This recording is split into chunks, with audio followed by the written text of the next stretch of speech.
Tematika mojega današnjega predavanja je bila Gradišćansko-Hrvatski Franjevci za naš narod.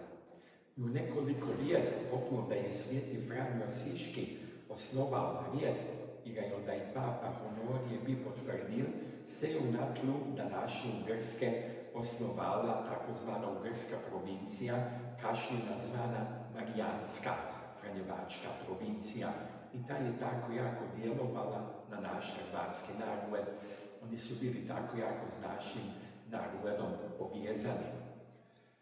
Franjevci iz tije Marijanske provincije su bili isto do dana današnjega, moramo reći, mjerodavni i bjelodavni u izdavanju molitvenikov i drugih vjerskih nabožnih knjig. Mi dalje sliši ta trojka, Pater Lovre Bogović, Pater Godfrey Palković, isto tako i Pater Jeremija Šostarić, ki su živjeli svi tri u 18. stoljeću. Pater Lovre Bogović, rođen u Velikom Burištofu, je izdao knjižu Zlatu, predotim ju skupa s imenovanim Bogomjerom Palkovićem, Duhovni vrtlac, i onda piše da su izdali šlabikar.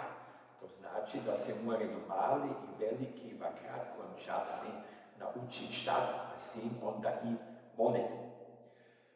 Pater Bogović je umro u Sankt Gotardu, on je bio ravno na ispomoć, na svijetoj spomeni u kobožitnoga časa.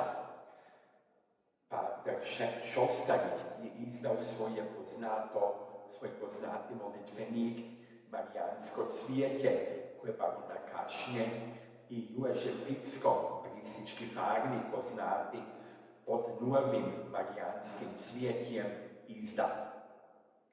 U 19. stoljeću imamo još jednoga važnoga, ni manje poznatoga Franjevca, Pater Kalistusa Ambroša, ki je izdao Svijeti križni put u Šopronu, u nimškom i u hrvatskom jeziku.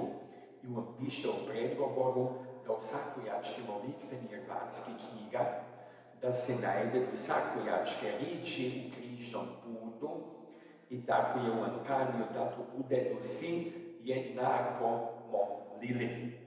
Pater Šimon Knjefac, rođen Novosjelac, je izdao isto tri molitvenike, Vrata nebjeska, Novo Marijansko cvijeće i Lapat evangelijumski. Jedan od zadnjih od tih velikih Franjevcev je bio Pater Dr. Atanas Horvat, rođen iz Židana. Isto su bili dva njegovi brati Franjevci, tretji brat je bio jezuit. On je služil u jako čudotvorštri u današnjoj Hrvatskoj, Slovačkoj, naravno u Grskoj. I on je izdal povijest Svetice za jezerom na nimškom i na ugrskom jeziku. Izdao je neke male brošurice o srcu Jezuševomu i o srcu Marinomu. On je kratko pretim, kad je država raspustila Franjevački rijed Marijanske provincije, je kratko predotim još ubetježal i on je došao svojemu bratu Židan i on je umro, tako rekut, u miru. Zadnji naš gradišćanski hrvatski Franjevac je bio Pater Pijus Kopinić iz Borištana rođen, ki je isto držao narodne misije, poznati su nam barem kod nas Hrvatov, on je misije u Uzlopu, on umre pred 25 leti.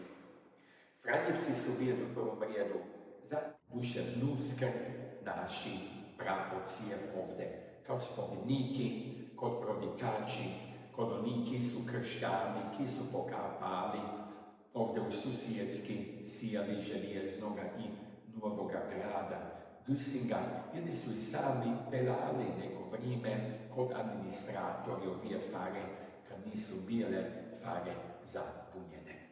Sigurno bi se moglo čuda svega ovi Franjevci gradišćansko-hrvatski istražiti, ali jedan sam to uopće ne more, to bi samo jedan aspekt koga sam mogao u ovom predavanju doprinijesti.